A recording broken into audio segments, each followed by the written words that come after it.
여러분 안녕하세요. 오늘은 12월 15일이고요. 지금 여기는 왔다 바뀌었어요. 시즌 6번째 시즌의 18번째 시간입니다. 네, 많이 달려왔네요. 12월 15일이니까 올해가 2주 남은 셈이에요. 여러분은 남은 2주 어떻게 보낼 계획을 가지고 계시는지 모르겠습니다. 저는 사실 다음 주에 짧게 겨울 여행을 갈까 생각하고 있습니다. 네. 여러분도 어떤 계획을 가지고 계시고 혹시 뭐 자랑할 계획 있으시면 좀 적어 주시는 것도 괜찮을 것 같습니다. 제가 오늘 준비한 주제는 종합 영양제 멀티비타민이라고 얘기하거든요. 멀티비타민 골라 먹기에 대해서 얘기를 드리도록 하겠습니다. 사실 인제 제일 많이 처방하기도 하고 대한민국 분들이 가장 많이 먹는 영양제가 항상 비슷하거든요. 시대를 어느 시대에 조사를 해 봐도 항상 종합 영양제, 오메가 3 그다음에 비타민 C 그다음에 프로바이오틱스 뭐 요 정도가 항상 한국 분들이 가장 많이 먹는 영양제 순위에 올라오는 그런 내용들이에요. 그래서 종합 영양제 골라 먹는 방법에 대해서 설명을 드리도록 하겠습니다. 네. 언제나처럼 또 오영도 님 들어와 주셨습니다. 그리고 희망하늘님 새로 뵙는 이름인 것 같아요. 예, 윤희님 들어와 주셨고 해피해피님 들어와 주셨습니다. 희망하늘님 처음 들어오시는 분이신가요? 제가 처음 뵙는 네임이네요. 네.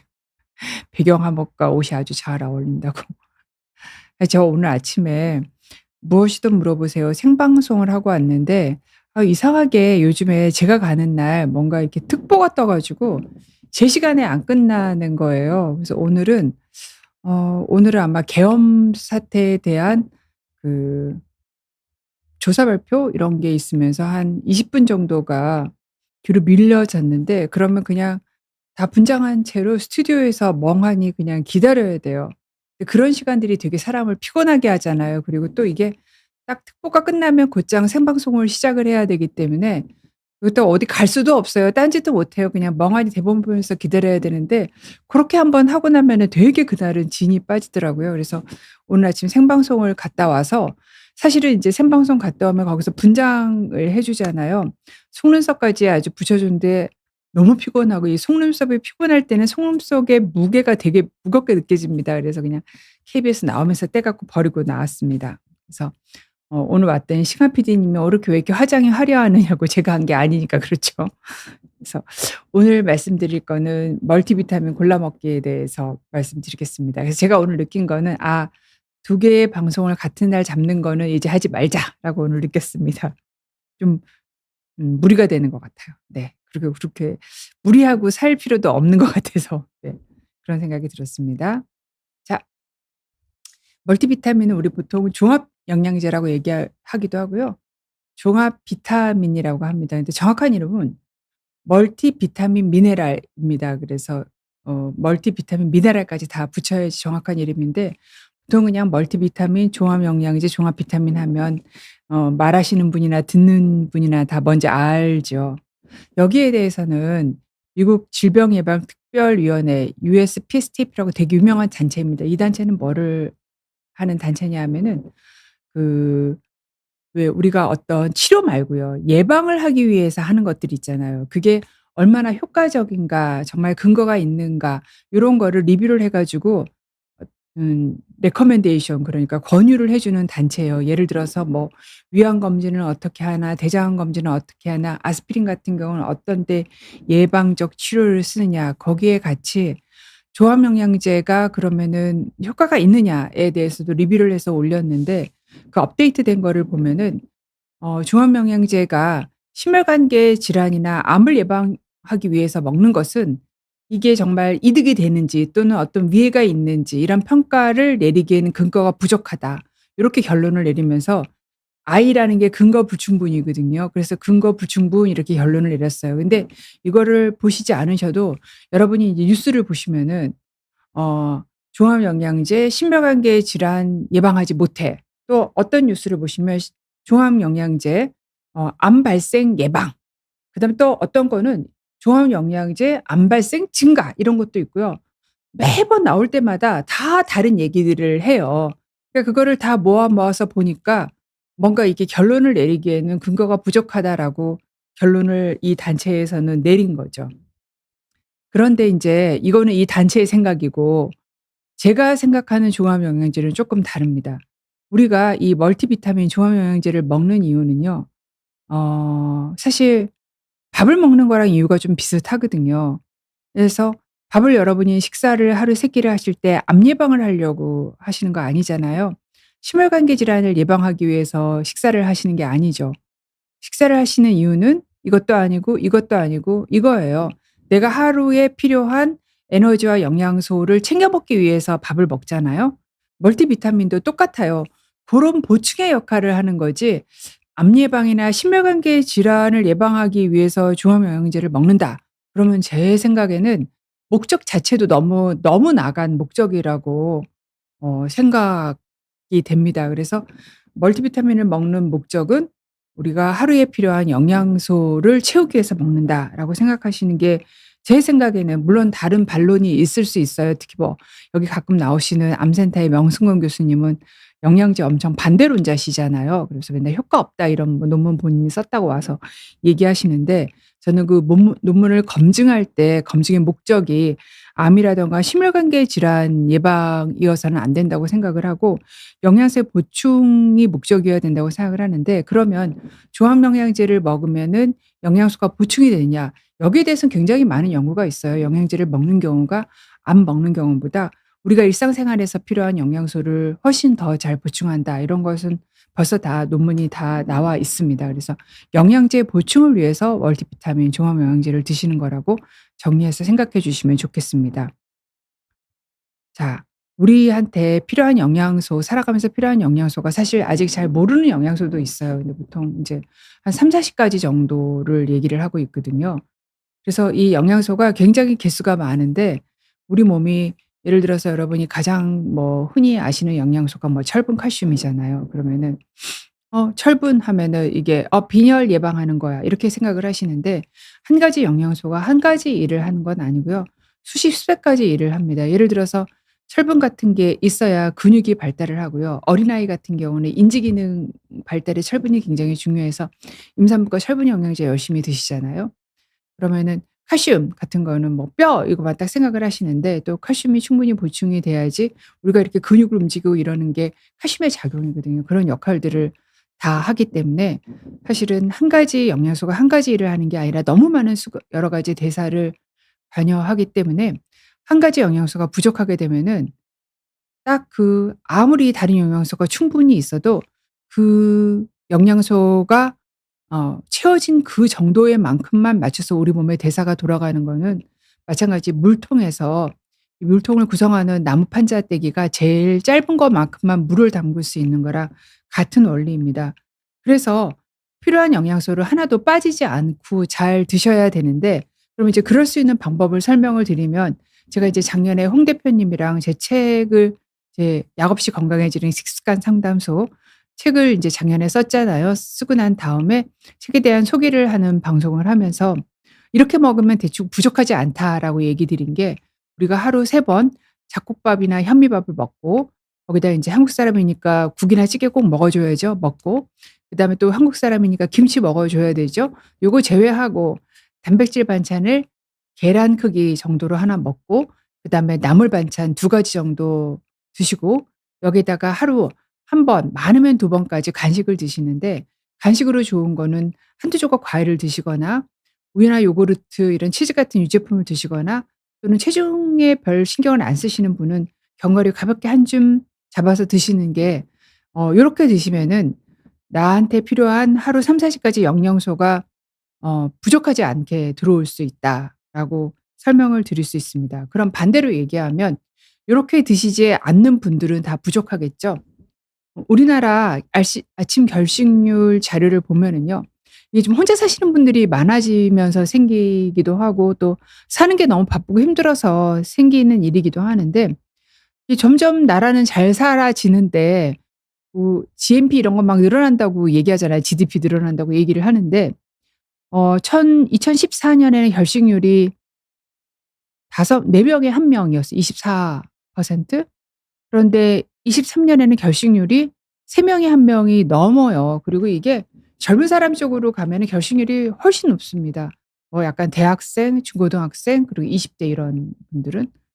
그래서 사실 밥을 3끼 먹는 사람들이 3명 중에 2 명뿐이 안 되는 꼴이에요. 그렇기 때문에 아까 제가 말씀드린 대로 한국인을 위한 식사 공식대로 식사를 드시지 않는 분들은 나한테 필요한 영양소와 칼로리가 부족할 가능성이 굉장히 높은 분들인데, 그럼 그 반대로 그렇게 드시지 않는 분들이 바로 멀티비타민 종합 영양제가 필요한 분들이기도 하죠. 그래서 음식물 섭취가 불충분한 분들, 아까 말씀드린 하루 식사를 3끼 하지 않는 분들, 1 끼나 2끼 드시는 분들, 그리고 임신이나 수유하는 경우에는 밥을 3끼 먹어도 워낙 영양 권장량이 높아져요. 그래서 이건 도저히 음식으로는 채울 수 없을 만큼 먹어 줘야 되기 때문에 이때는 꼭 영양제가 필요합니다. 그리고 다이어트를 할 때 여러분이 해 보셔서 알겠지만 항상 우리가 줄여서 먹는 거는 세 끼 식사를 줄여서 먹은 다음에 터져서 먹는 거는 나쁜 음식을 먹게 되잖아요. 그렇기 때문에 칼로리는 되게 과잉이 되는데 영양소는 부족하게 돼서 또 이게 굉장히 그다음 날 힘 빠지게 하거든요. 그러면은 걸레질 힘도 없고 운동할 힘도 없게, 그래서 다이어트 할 때 삶의 질을 꽉 떨어뜨립니다. 그래서 다이어트 할 때는 무조건 저는 종합 영양제나 단백질 보충제를 드시도록 권유를 하고 있고, 채식을 하거나 '나는 채식주의다.' 하면서 채식을 하는 분들도 있고, 채식주의는 아니지만 내가 채식주의인지 모르면서 거의 풀밥같이 식사를 하시는 한국 분들이 굉장히 많으세요. 특히 노인층이랑 여성층에서 그러시죠. 이런 분들도 역시 물론 채식에 대부분의 영양소가 육식에 들어있는 게 다 들어있긴 하지만 질이 좀 떨어지고 양이 적고 흡수율이 낮기 때문에 채식만으로는 필요한 영양소를 다 보충하기가 좀 어렵습니다. 이런 분들도 멀티비타민이 필요합니다. 캐모마일 님께서는 한 끼도 못 굶는다고, 저랑 거의 체질이 비슷하신가 봐요. 오영도 님도 이렇게 못 먹기 때문에 영양제로 채워 먹는다고 얘기하셨고, 희망하늘 님은 처음 들어오신 분인 것 같은데요. 멀티비타민이랑 여러 가지 영양제를 함께 먹는데 훨씬 건강이 좋아지는 것을 느껴서 자꾸 종류가 늘어나는 것 같아요. 네. 청솔모 님은 본방은 계속 사수는 못하지만 녹화 방송은 매번 지켜보고 있다. 아유, 너무 감사드립니다. 사실 뭐 별 얘기를 하지도 않는데 그걸 또 이렇게 예 들어 주셔서 너무 감사드리죠, 저야. 네. 그다음에 이제 소화관에서 흡수 장애가 있는 경우들이죠. 그래서 뭐 위나 아니면 소장의 일부가 없는 분들은 사실 소장에서 대부분 흡수가 일어나거든요. 그런데 소장이 수술로 인해서 짧아진 경우들은 흡수가 좀 잘 안 되게 되죠. 그리고 또 질환이 있어서 흡수가 안 되는 경우들도 있고, 또 이런 문제가 없는데도 이 나이가 드시면 아무래도 똑같은 양을 먹어도 또는 흡수가 좀 잘 안 되고 생체 이용률이 떨어지게 되죠. 그다음에 또 음주 흡연을 하시는 분들이 사실 건강한 음식을 드시는 분들이 아닌 경우들이 되게 많아요. 물론 인제 일부에서는 애가 음주 흡연을 하니까 잘 챙겨 먹어야지 하는데, 대부분은 음주 흡연을 하시는 분들이 외식도 많이 하시고 인스턴트 음식도 많이 드시고 결식도 많이 하시고 좀 폭식도 많이 하는 게, 이게 왜 나쁜 건강 행동들끼리는 서로 같이 움직여야 하기 때문이에요. 그래서 사실 음주 흡연을 하시는 분들은 종합영양제를 드시는 것을 또 권유를 드리고 있습니다. 그다음에 또 하나가, 이게 우리가 약을 많이 먹게 되잖아요, 나이가 들면. 근데 이 약들이 되게 많이 영양소를 대사하면서 소모를 시켜요. 그렇기 때문에 만성 질환으로 약을 드시는 분들, 특히 인제 당뇨나 이렇게 식단 조절을 같이 해야 되는 그런 질병을 가지고 계시는 분들은 아무래도 식단 조절을 하시게 되면은 제한이 되거든요, 음식물의 종류가. 그렇기 때문에 필요한 걸 다 충분히 먹지 못할 수가 있어서 이런 경우에도 종합 비타민, 멀티비타민을 드시도록 권유를 드립니다. 근데 인제 제가 인제 여러분이 이 영양제 성분표를 보시면 '아 이게 무슨 외래어야, 외국어야, 뭐 러시아어야.' 이렇게 하실 것 같은데, 요거를 인제 어떻게 읽는지를 설명을 드릴게요. 자, 요게 우리나라 분들이 많이 드시는 센트룸의 영양 기능 성분표예요. 이게 한 알에 1,500 밀리그램이니까 굉장히 알이 큽니다. 크고 밀도가 되게 높은 알이에요. 자, 그리고 이쪽 별이 이게 하루에 한 알 먹는 거죠. 일일 한 알 먹는다고 여기 나와 있죠.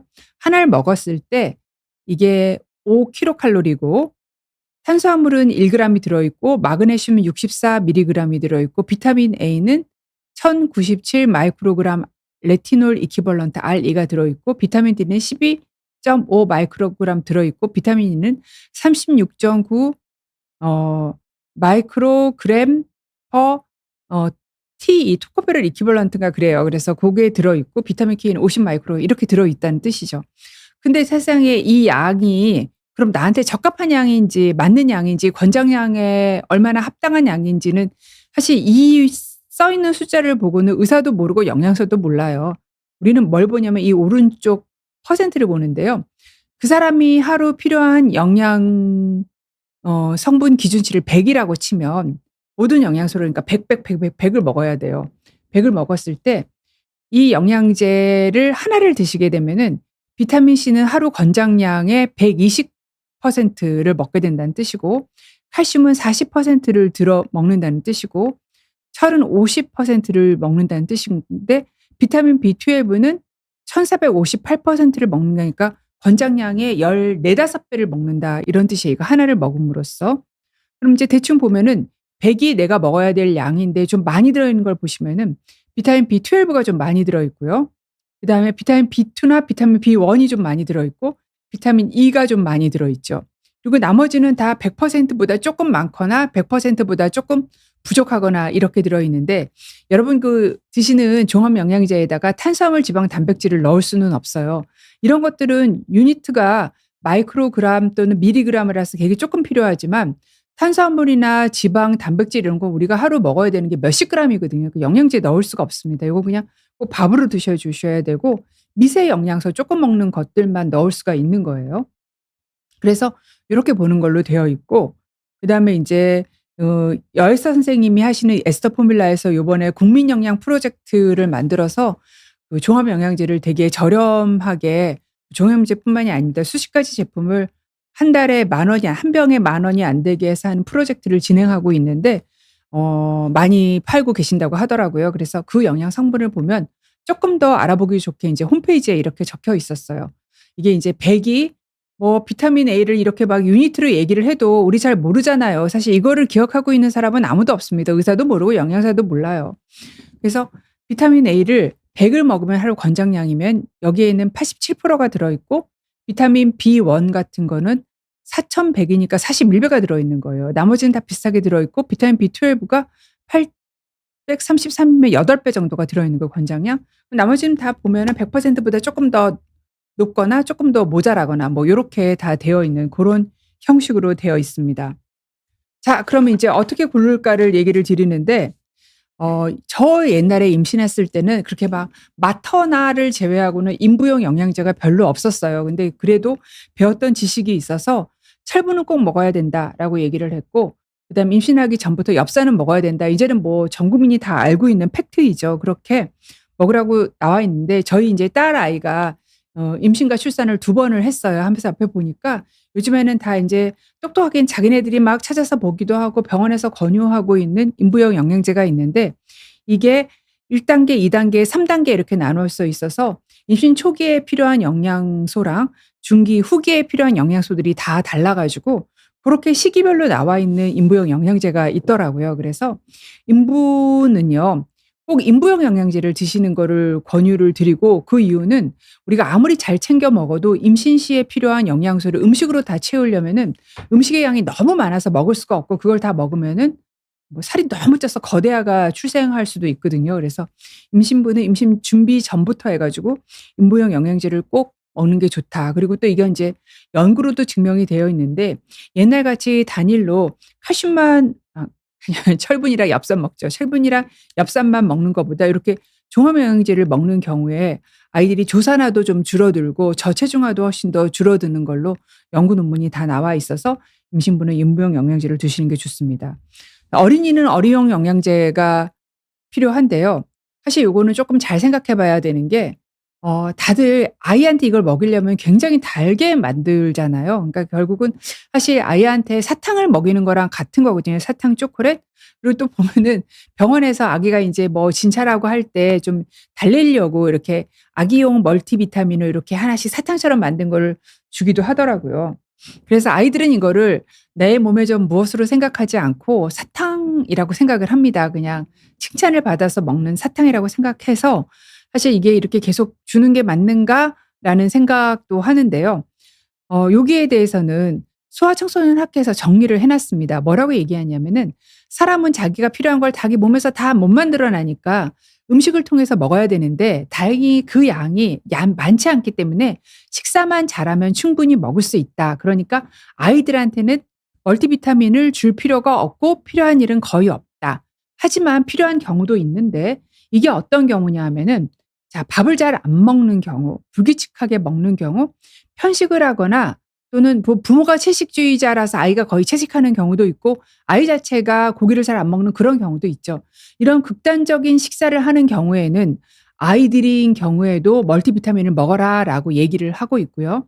중요한 거는 이게 병을 아무 데나 놓으면 아이가 맛있는 사탕인지 알고 과용량 먹어서 또 사고가 생기는 경우가 있어 가지고 보관을 되게 주의해야 된다. 그리고 이거를 먹는다고 해서 새끼 먹는 식사를 게을리해서는 안 된다라는 이렇게 정말 아주 프로토타입의 권고를 내리고 있습니다. 그래서 먹어야 되는 저한테 "아 우리 아이 영양제 먹여야 돼요." 물어보는 부모님들이 하도 많아서 요런 경우는 "영양제가 필요하다."라고 말씀을 드리겠습니다. 그다음에 이제 이게 중요한 건데 굉장히 아이허브 이런 데서 직구를 많이 하십니다. 네. 그리고 사실 좀 되게 싸요. 싼데 그래도 저는 한국인은 한국 사람을 위해서 만든 외국에서 수입해서 만든 영양제를 드시거나 그런 경우는 뒤에 이렇게 라벨이 한국어로 붙어 있습니다. 영양소도 한국어로 써 있고요. 그리고 또는 한국 내에 제조회사가 만든 영양제를 드시기를 권유드립니다. 그 이유가 여러분이 이렇게 외국에 가서 식사해 보면 우리나라 식사랑 굉장히 다르잖아요. 외국분이 한국에 와서도 그렇게 느끼잖아요. 각 나라 사람들이 먹는 식사 패턴이 다르기 때문에 그분들이 먹는 영양소가 다 다릅니다. 영양소의 양도 다르고요. 결핍되어 있는 그 영양소의 종도 다 다릅니다. 그리고 또 요렇게 아이허브에서 사시는 것들 중에서 메가로 들어있는 경우들이 많아요. 그러니까 특정 영양소가 굉장히 많이 들어있는 그런 경우들도 많습니다. 제가 인제 요번 시즌에 한국 분들이 부족하게 드시는 영양소에 대해서 얘기를 하면서 칼슘과 철분을 말씀드렸고 비타민 A와 인제 비타민 C 요런 것들을 말씀을 드렸거든요. 비타민 B2도 쪼끔 부족은 합니다. 그래서 아니네요. 안 부족하네요. 리보플라민이거든요, 비타민 B2가. 네. 그래서 요 네 가지에 대해서 이제 말씀을 드렸거든요. 그래서 고때 내용들을 한번 궁금하시면 돌아보시면 될 것 같은데 그렇기 때문에 한국 분들이 드시는 것들은 요런 것들이 또 강조해서 들어가 있어야 되는데 그 외국 분들이 드시는 또 나라마다 다 좀 덜 먹는 영양소가 다르고 많이 먹는 영양소가 다르기 때문에 한국 분들은 두 가지 중에 하나 한국 사람을 위해서 만들어진 영양제를 드시거나 아니면 한국에서 제조된 영양제를 드시는 게 또 식약처가 좀 깐깐하게 제대로 들어있나를 평가를 하기 때문에 좀 안전하게 영양소를 보충할 수 있는 방법이라고 생각합니다. 그다음에 흡연하시는 분들 요즘엔 다 아세요. 비타민 A랑 베타카로틴을 많이 드시게 되면은 폐암의 위험도가 증가한다. 얼마나 증가하냐면은 20 내지 30% 폐암 위험도가 증가한다라고 알고 있는데 사실 이 연구들에서 비타민 A와 베타카로틴을 얼마나 먹었냐면은 내가 하루 인제 먹어야 될 거를 제가 100%라고 말씀드렸잖아요. 이 100%를 준 게 아니고요. 이거의 한 10 배 이상 10 배, 20 배 이렇게 줬어요. 왜냐하면 요 당시 이 연구를 할 때는 폐암을 예방하기 위해서 항산화 효과를 최대로 얻기 위해서 아주 그냥 때려 부었거든요. 그랬더니 폐암이 오히려 증가하더라라고 나온 거라서 사실 보통 영양제들이 요런 것들을 다 주의해서 만들기는 합니다. 하는데 가끔 직구한 것들 중에서 비타민 A가 좀 많이 들어있는 영양제들이 간혹 눈에 보이더라고요. 그래서 그런 것들을 주의하셔야 돼서 비타민 A와 베타카로틴이 100%를 넘지 않는 내 하루 권장량을 넘지 않는 그런 제품들을 선택해서 드시는 게 반드시 필요합니다. 그다음에 요게 또 이제 제가 한번 실수한 일이기도 한데 와파린 항홍분제를 드시는 분들이 있으세요. 판막을 인제 인공 판막, 기계 판막을 넣으신 이런 분들이 와파린을 많이 드시는데 이분들이 이 와파린이 비타민 K가 혈액 응고에 관여를 하는데 이 비타민 K의 작용을 방해를 해 가지고 혈액을 묽게 해서 혈전이 생기지 않도록 하는 그런 양리 기전을 가지고 있어요. 근데 대부분의 종합 영양제가 비타민 K를 가지고 있잖아요. 그렇기 때문에 종합 영양제를 먹게 되면은 이 비타민 K를 작용을 못하게 했는데 영양제로 들어와 버리게 되면 와파린의 약효가 떨어지게 되니까 혈액이 묽어져야 되는데 혈액이 더 찐득해지겠죠. 그러면 혈전이나 혈관 질환의 위험이 굉장히 높아지겠죠.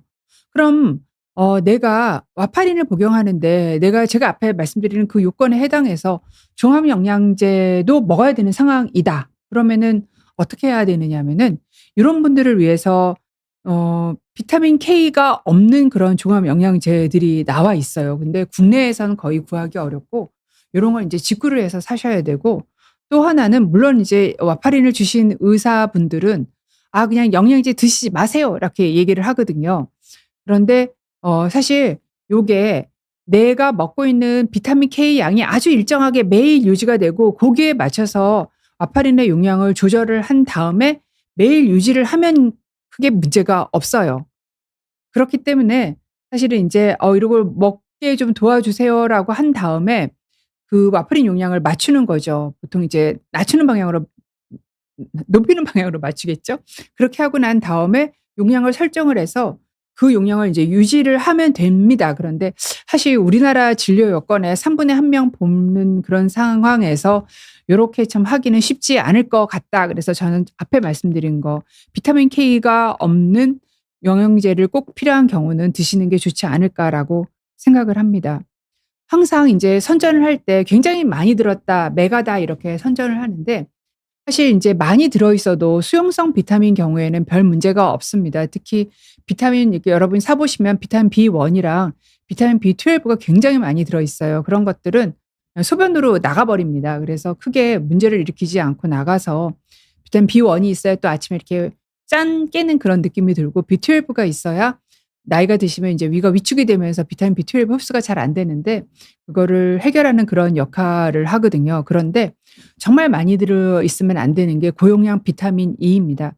이게 참 제가 2000 년대 초반만 해도 저도 이렇게 먹으라고 많이 권유를 했었는데 그 당시에 인제 갱년기가 남자 여자 갱년기가 오면은 여러분 혹시 제 나이 또래 분들은 광고를 기억하실 건데 갱년기가 온 남성 여성이 비타민 E 토코페롤 하면서 광고를 해 가지고 막 그때 600 유니트 800 유니트 이렇게 엄청 먹었어요. 그러면 이게 보통 그 권장량이 하루 필요한 거의 수십 배에 달하거든요. 근데 이렇게 고함량 비타민 E를 드시게 되면은 혈액 공급을 방해를 해서 출혈성 뇌졸중의 위험을 증가를 시킵니다. 또 어떤 연구에 의하면 그렇기 때문에 허혈성 뇌졸중, 혈전이 생겨서 막혀서 생긴 뇌졸중 위험을 좀 감소시킨다고 되어 있지만 사실은 고용량 비타민 E는 제가 제일 처음에 소개한 미국의 USPSTF 질병예방특별위원회에서 "고용량 먹지 말라."라고 아예 권고를 하고 있습니다. 그리고 또 내가 수술을 앞두고 있거나 또는 항응고제나 항혈소판제 복용 중인 분에서도 드시지 않기를 인제 권유를 드리고 있습니다. 주의해서 드셔야 되는 거죠. 그래서 이것도 하루 필요한 양이 이제 100 이면 100 좀 넘거나 100 좀 안 되는 걸로 드시지 막 1000 이래서 뭐 권장량이 10배 이런 거는 드시지 않도록 권유드리고, 또 이렇게 드신다고 해 가지고 갱년기 증상이 되게 좋아진다 이런 근거도 없기 때문에 고함량이라고 무조건 좋은 건 아닙니다. 그다음에 요즘에 제가 너무너무 많이 보는 게 저는 골다공증 치료할 때 비타민 D를 800 에서 1000 정도 드립니다. 그게 인제 보통 정상인 분들의 마른 여성이 유지할 때 있는 용량인데 한 1 년에 한두 번 피 검사를 해 보면 비타민 D가 너무 높으신 거예요. 그래서 "비타민 D 따로 드세요? 주사 맞으세요?" 아무것도 안 한대요.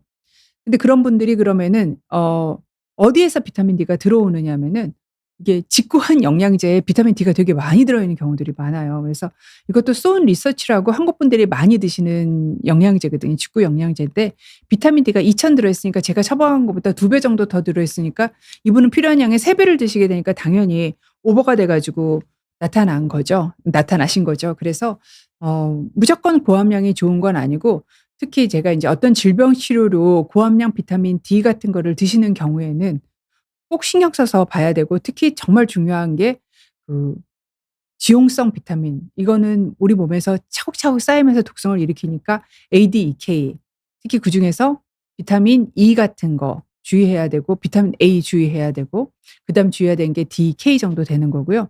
그다음에 또 하나가 인제 무기질 중에서도 너무 과량을 먹으면 안 되는데 이게 또 뭐 정력에 좋다고 아연 드시고 또 뭐 모발에 좋다고 셀레늄 드시고 면역에 좋다고 셀레늄 드시고 하면서 개별 영양제를 종합 영양제 드시는데 애도원에서 계속 드시게 되면은 독성이 생길 수가 있거든요.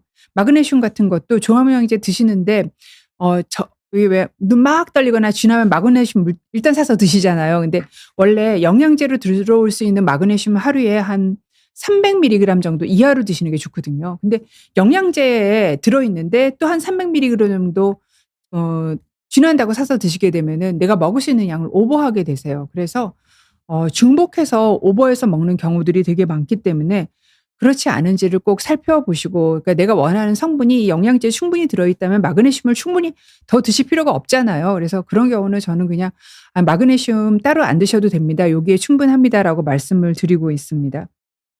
그다음에 이제 많이 물어보시는 게 이거 속이 아픈데 계속 먹어야 되느냐고 물어보십니다. 이게 아까 제가 센트룸 보여 드렸잖아요. 1,500 밀인데 그 많은 한 30 가지 정도 된 영양소가 한 알에 들어 있으려면은 얼마나 땅땅하게 말려 있겠어요.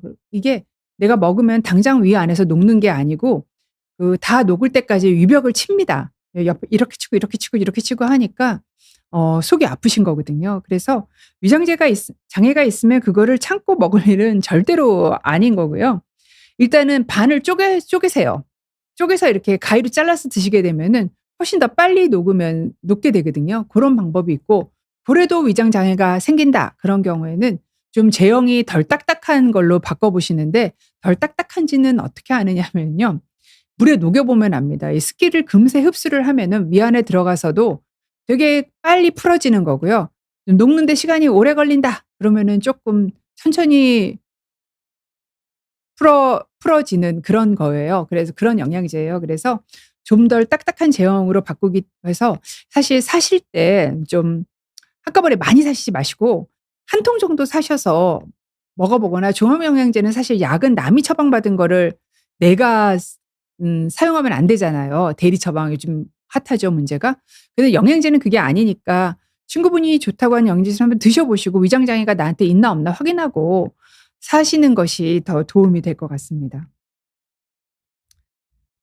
그리고 이제 많이 물어보시는 게 "하루속 언제 먹는 게 좋으냐."고 물어보시는데, 사실 아무 때나 드셔도 되는데 요즘 비타민들이 비타민 B1이 되게 많이 들어 있어서 활성형 비타민이 많이 들어 있잖아요. 그러면 저녁 때 먹으면 가끔은 좀 잠이 안 와요." 하시는 분이 있어요. 그래서 아침에 좀 반짝 깨는 효과가 있기 때문에 아침에 드시는 걸 권유드리고, 식사 후에 드셔야지 여기에 지용성 영양소들이 또 잘 흡수가 되고, 또 한국 분들한테 가장 많은 뭐가 있어요, 위장 장애. 그거를 예방하는 역할도 하기 때문에 식사하시고 난 다음에 드시는 게 좋고, 종합 영양제를 사신 다음에 저한테 "몇 알 먹어야 되느냐."고 물어보시는데 저한테 물어보시면 모릅니다. 여기 보시면은 한 번에 하루에 3 알, 1 알 이렇게 써 있어요. 그렇기 때문에 거기 제조사에서 써 있는 양을 드시는 게 맞습니다. 그래서 뭐 "알이 크니까 1 알, 알이 적으니까 3 알." 이렇게 드시면 안 되고 "거기에 써 있는 대로 드셔라."라고 말씀을 드릴 수가 있고, 요 제제 같은 경우에는 한 번에 3 알을 먹는 거고 한 통에 역시 60번 먹을 게 들어 있는 거고, 3 알을 다 먹으면은 뭐 탄수화물은 1 그램이 들어 있고 비타민 C는 1000 밀리그램이 들어 있고, 요렇게 해석을 하면 됩니다. 이게 외국 거라서 엄청 용량들이 좀 많이 들어 있어요, 서양에서 직구하신 것들은. 그러면 아까 인제 언제 먹는지 좋으냐면은 아침에 먹는 게 좋다고 제가 설명을 드렸고, 예, 똑같은 게 또 하나 나왔네요. 그러면 인제 또 물어보시는 게 저한테 이렇게 "그럼 도대체 그렇게 복잡하게 얘기하지 말고 뭘 사야 되느냐."고 많이 얘기를 하세요. 제가 지금까지 얘기한 거는 성분과 함량을 말씀을 드렸는데, 사실 영양제를 만드는 건 요것뿐만이 아니라 여러 가지 영양소를 넣어서 모양을 예쁘게 해서 하나로 만들 때 들어가는 것들이 굉장히 많거든요. 그리고 어떤 염으로 되어 있으니까 뒤에 있는 염들도 다 다르고, 그렇기 때문에 첨가물과 만들기 위한 부영제도 다 다르고, 제형도 요즘에 한참 유행하고 되게 비쌌던 액상으로 된 것들도 있었잖아요. 그런 액상도 있고 알약도 있고 뭐 여러 가지가 있고, 그다음에 더 중요한 것은 이 원료가 대부분 우리나라에서 만들어지는 원료가 아니고요. 외국에서 수입한 원료를 사용을 하고 있습니다. 근데 이게 스위스제일 수도 있고 중국제일 수도 있잖아요. 그리고 또 어떤 나쁜 업체에서는 이게 뭐 굉장히 좋은 데서 가져왔다고 하면서 태그를 갈아 가지고 좀 쪼끔 더 급이 떨어지는 원료를 쓸 수도 있잖아요. 그런 이런 거를 우리가 다 알 수 있느냐. 제가 앞에서 설명한 이런 다 내용들을 여러분이 지금 제 강의를 35 분을 들으시고 난 다음에 알 수 있을까요? 저는 없으리라고 생각을 하고요. 영양제에 웬만큼 관심이 많은 분들도 되게 알기는 어려운 내용이라고 생각을 합니다. 그래서 제가 그냥 권유드리는 거는 너무 특별한 거 말고 사실 쪼끔 우리가 많이 이름을 들여본 회사에서 만든 영양제를 국내에서 만든 거를 최소한 식약처를 통해서 인증을 받고 들어온 영양제를 드시는 거를 권유를 드리는데요. 그 이유는 뭐냐 하면 아무렇게나 만들지 않고 큰 회사들은요 다 연구 파트들이 있어요. 그래서 새로 나온 논문을 리뷰를 해 가지고 영양제의 배합을 매번 달리합니다. 어떤 경우는 "어떤 게 좋겠다."라고 하기 때문에 그런 게 또 중요하고 또 제가 인제 만드는 과정이랑 그다음에 원료도 되게 중요하다고 말씀드렸는데 사실 쪼끔 작은 데에서는 인지상정으로 눈 감고 넘어갈 수 있지만 요즘에 직원들의 내부 고발, 그만두면서 하는 고발이 얼마나 많습니까? 그래서 좀 큰 회사 어느 정도 규모가 있는 회사에서는 이렇게 눈 가리고 아웅식으로 대충 만들 수가 없어요. 그래서 제가 권유드리는 거는 왜 영양제 상위 몇 개 회사 리스트들이 쫙 있잖아요. 그래서 고 회사들에서 많이 옆에 사람도 많이 먹는 그런 영양제를 드시면 괜히 나 혼자 이상한 거 먹었다가 나중에 그게 유해 물질이 나했느냐 하면서 속상해하는 일이 없을 거기 때문에 그렇게 해서 골라서 드시는 게 좋다라고 설명을 드리고 싶습니다. 그래서 사실 설명은 장황하게 드렸는데 끝이 이래서 그러면은 저한테 제가 이제 이렇게까지 설명드리면 "그럼 선생님 뭐 드시는데요?"라고 물어보세요. 그럼 저는 당연히 저는 여엘서 선배님이 만드신 국민 영양 프로젝트의 멀티비타민을 먹죠. 왜냐하면 한 달에 10,000원도 안 하고 집에 식구들이 많으니까 그렇게 해서 10개 사면은 개당 뭐 8,900원 정도에 살 수 있더라고요. 그래서 저는 그걸 먹습니다. 그리고 또 하나는 그게 되게 무릅니다. 그래서 제가 위장 장애가 많은데 위장이 안 아파서 저는 그걸 먹습니다. 그다음에 인제 물어보는 거. 언제까지 먹느냐고. 영양제가 굉장히 트렌디합니다. 그래서 이게 하나 솟구쳐 올랐다가 그다음에 그게 떨어지고 뭐 글루코사민 전 국민이 다 먹었을 때도 있었죠. 비타민 C도 다 먹었을 전 국민이 다 먹었을 때도 있었죠.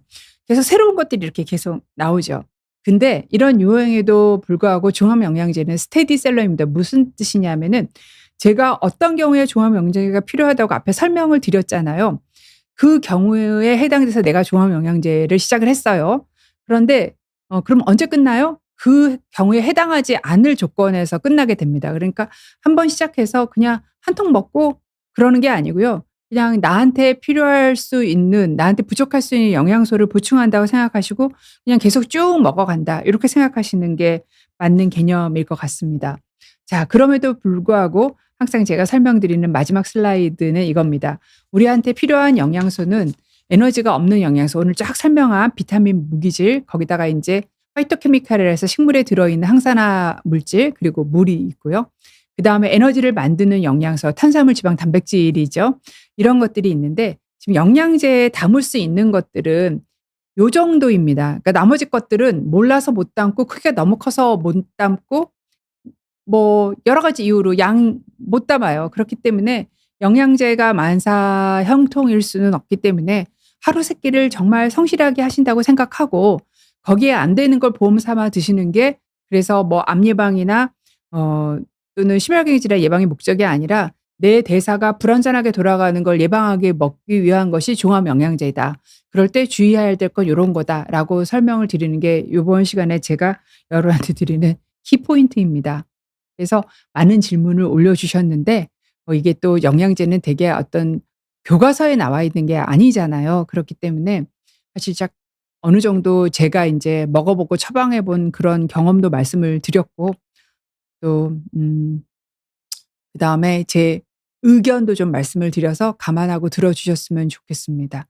자, 그다음에 그래서 제가 질문을 보면 "아들이 흡연을 하는데 멀티비타민에 비타민 A가 들어 있어서 복용해도 괜찮을까요?" 제가 아까 말씀드린 대로 우리가 하루 필요한 권장량이 100% 라고 오른쪽에 제일 보면 퍼센트 적혀 있잖아요. 그 100% 전후로 들어있는 거 괜찮습니다. 그런데 2배 이상 들어있는 거는 권하지 않아요. 그래서 대부분의 좀 큰 회사들이나 직구한 게 아니라면 다 100% 전후로 비타민 A를 넣고 있습니다. 그래서 고용량의 비타민 A가 안 된다는 거지, 음식으로 들어있는 비타민은 얼마든지 많이 드셔도 되고 영양제에 들어있는 것도 100% 전후로 들어있는 건 드셔도 괜찮습니다.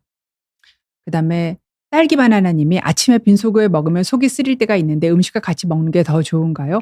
시간대별로 흡수율이 다른지도 궁금합니다." 시간대별로 다르지는 않고요. 종합 영양제는 지용성 비타민이 들어 있는데 지용성 비타민은 반드시 음식과 먹어야 흡수가 잘 됩니다. 그렇기 때문에 뭐 아침, 점심, 저녁 다 괜찮습니다. 아침 식후, 점심 식후, 저녁 식후 다 괜찮은데, 이게 비타민 A가 많은 건 저녁 때 드셨을 때 잠이 잘 안 온다고 얘기하시는 분이 간혹 정말 있으시더라고요. 그리고 아침에 먹으면 확 깨는 느낌이 드시는 분이 있으셔서 보통은 이제 아침에 일어나서 대사에 시동 건다는 그런 느낌으로 아침에 드시기를 권유드립니다. 그다음에 씨솔트 이론주 님이신가요? 18홀 제님? 네. 종합 비타민이랑 비타민 B, C 따로따로 먹는 게 낫다고 하던데요. 한 알로 해결하는 멀티비타민보다 따로 챙기는 게 효과가 큰가요? 저는 그렇지는 않은 것 같고요. 이렇게 비타민 B, C 따로 있는 건 되게 고용량이 들어 있어요. 그래서 사실 종합 비타민에 요즘 비타민 B는 굉장히 많이 들어 있습니다. 특히 젊은 사람을 대상으로 하지는 않잖아요, 보통 종합 비타민이. 나이 든 사람을 대상으로 하는 경우들, 인제 특히 뭐 40-50대 이후의 분들은 비타민 B1, 아까 보여드렸던 대로 B12 이런 것들은 굉장히 많이 들어서 있어서 보통 따로 드시지 않아도 될 만큼 종합 비타민에 많이 들어 있고, 비타민 C는 영양제에 따라서 차이가 있는데 보통 하루 권장량이 10 마이크로 밀리그램이거든요. 이 정도는 다 들어 있습니다. 그런데 내가 어떤 신념에 의해서 비타민 C를 몇 그램 단위로 먹어야 된다면 그거는 뭐 종합 영양제만으로는 부족하기 때문에 따로 드셔야 되지만, 저는 개인적으로 비타민 C도 우리 몸에서 산화 스트레스도 좀 있어야지 우리 몸에서 노폐물을 제거하는 역할을 하거든요. 그걸 완전히 꽉 때려잡아서 죽일 일은 아니기 때문에 비타민 C든 하루에 1 그램 이하 정도, 1 그램 정도까지만 드시는 거를 저는 권유를 드립니다. 네. 그리고 저는 개인적으로 뭘 먹으면 속이 아파 가지고 비타민 C 먹고 속 아파서 오시는 분들 너무 많이 봐서 그냥 고 정도 드시기를 권유드립니다. 음. IM 큐티 님께서 "필요해서 멀티비타민을 시작을 했는데 처음엔 좋다가 요즘은 별 차이를 못 느낍니다. 몸이 익숙해져서 효과가 떨어지는 경우도 있나요?" 그거는 전혀 아닙니다. 끊어 보세요. 네. 끊어 보시면은 다시 약간 피곤하실 수가 있고요. 자, 이런 개념입니다. 내가 원래 이 정도 상태에 있을 수가 있어요. 근데 내가 영양 섭취가 부족해서 내 상태가 요 정도 다운됐어요. 그럼 멀티비타민을 먹으면은 요 정도까지 올려줍니다. 멀티비타민을 먹는다고 여기까지 올려주지 않아요. 여기까지 올려주는 유일한 건 뭘까요? 운동입니다, 운동. 운동을 해서 내 체력을 키우는 것뿐이 없어요. 그러니까 내 원래 가질 수 있는 건강 상태로 되는 거지 더 그 이상의 것이 멀티비타민이 할 수는 없습니다. 네. 평범한 시청자님께서 남편이 60 대신데 복용 중에 혈압약이랑 비타민이 같이 잘 안 맞을 수도 있나요? 비타민 때문에 약효가 떨어질 수 있다는 얘기는 들었어요. 아니요. 보통 드시는 혈압약이 4 가지 정도뿐이 없어요. 우리 4 가지 계열뿐이 없는데 ARB, CCB, 다이우레틱스, 베타 브로커 다 영양제랑은 관련 없습니다. 그래서 그냥 드셔도 됩니다. 예, 상관없습니다. 그다음에 해피해피 님께서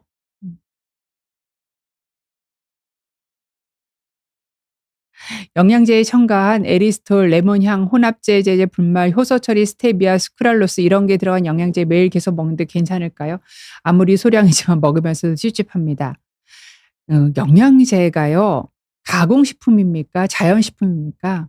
가공식품이죠. 그래서 사실 요렇게 사실 인공당이 안 들어있는 영양제도 많아서 고걸 드시는 거를 더 권유를 드리는데, 사실 영양제도 약품과 비슷한 가공식품이거든요. 그러니까 내가 어떤 먹어야 되는 꼭 사정이 됐을 때 먹는 게 맞는 거지, 내가 밥도 다 잘 먹고 있는데 굳이 이거를 더 드실 필요는 없습니다. 그래서 일단 첫 번째 대답은 요렇게 인공 감미료가 들어있지 않는 영양제들이 많으니까 고런 것들을 찾아서 드시는 게 답일 것 같습니다. 네. 그리고 꼭 이게 필요한 건지 한번 또 리뷰해 보시는 것도 답일 것 같습니다.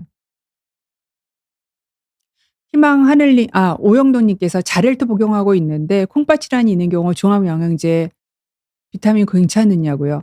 자렐토는 종합 비타민이랑 상관없습니다. 자렐토는 노악이라 그래 가지고 아까 말씀드린 와파린이랑 다른 계열의 항응고제이기 때문에 상관이 없는데요. 이제 콩팥 질환이 있는 경우에는 어떤 영양소 비타민 K, 마그네슘 이런 것들이 잘 배설이 안 될 수가 있기 때문에 콩팥 질환이 있는 경우는 정도에 따라서 달라요. 근데 콩팥 질환이 좀 중등도 이상인 경우에는 콩팥 환자들로 를 대상으로 나와 있는 영양제들을 처방받아서 드시는 게 일반적으로 팔고 있는 종합영양제를 드시는 것보다는 좀 더 좋은 선택일 것 같습니다. 그다음에 희망하늘 님께서 "위기능이 약한 편이라서 얼마 전부터 구형 영양제를 방망이 가루로 만들어서 섭취하고 있습니다. 괜찮을까요?" 예, 괜찮습니다. 저도 인제 저 환자 중에서 저희 인제 병원에 센트룸이 들어와 있어서 센트룸을 처방을 하는데 그거를 위가 약한 분들은 빨리 인제 한번 터트려 놓으면은 더 쉽게 눕잖아요. 그래서 약국에 부탁을 해 가지고 원래는 이제 자르지 못하는 약이죠. 근데 잘라 가지고 달라고 부탁을 해서 그렇게 드리고 있습니다. 가루로 해서 드시면 훨씬 더 빨리 그 안에서 부딪혀 가지고 녹을 때까지 위벽을 자극을 해서 그렇거든요. 그래서 가루로 해서 드시는 거 괜찮습니다.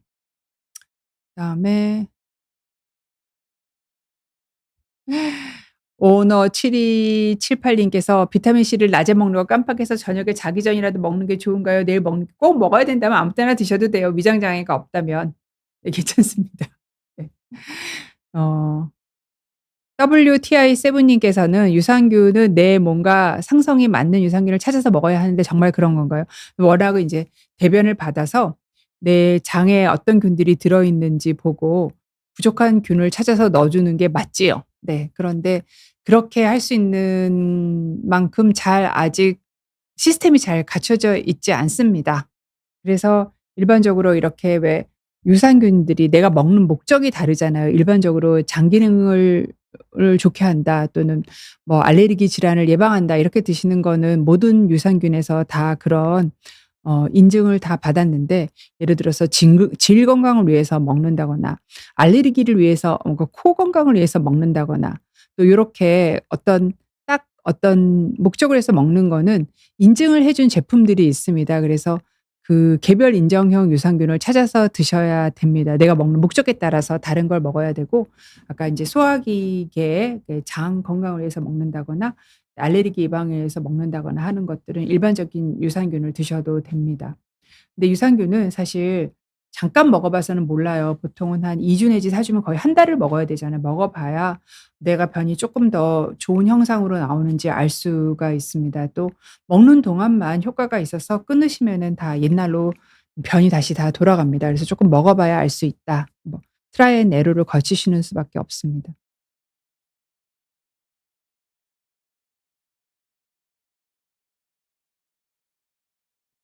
아이고, 이게 스쿠스쿠 님은 너무 길게 쓰셔 가지고 루루 V61 님 루루 님께서 여에스터 멀티비타민에 비타민 B1 함량이 높은데 위장 장애 괜찮을까요? B1이 위장 장애는 없습니다. 그래서 B1이랑 비타민 B12는 사실 크게 이렇게 많이 먹었을 때 흡수된 다음에 소변으로 다 나가기 때문에 크게 독성이 있는 성분은 아니기 때문에 B1은 에너지를 준다는 측면에서 B12는 우리나라 분들이 인제 위가 나이가 들면서 흡수가 안 돼서 대부분 많이 되게 들어 있어요. 그런데 이제 B가 다른 것들도 있죠. B6도 있고 그다음에 B9도 있고 뭐 다 많죠. B 종류가 8 가지 정도가 있죠. 그렇기 때문에 다른 비타민 B6, B3 이런 것들은 내 먹는 권장량의 100 이라고 말씀드렸죠. 100 전후의 것들을 드시는 게 좋고요. 10배 이상 이렇게 드시는 거는 안 됩니다.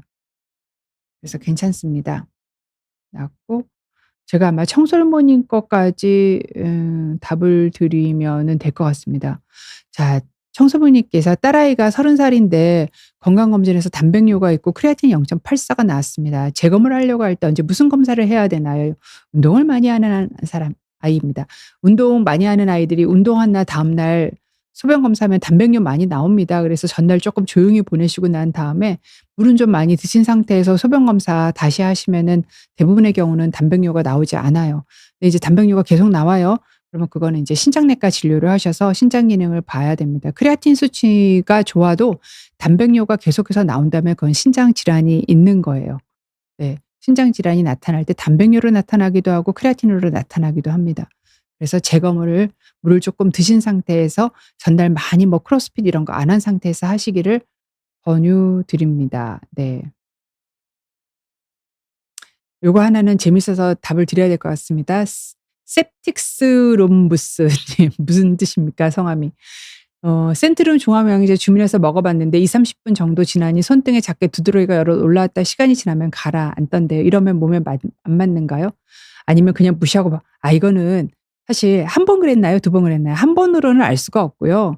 한 두 번 그랬는데 그렇다 그러면 이거 알러지 반응이라서 그건 안 드셔야죠. 다른 분 드시라 그러고 다른 제품을 시도해 보시기를 권유드립니다.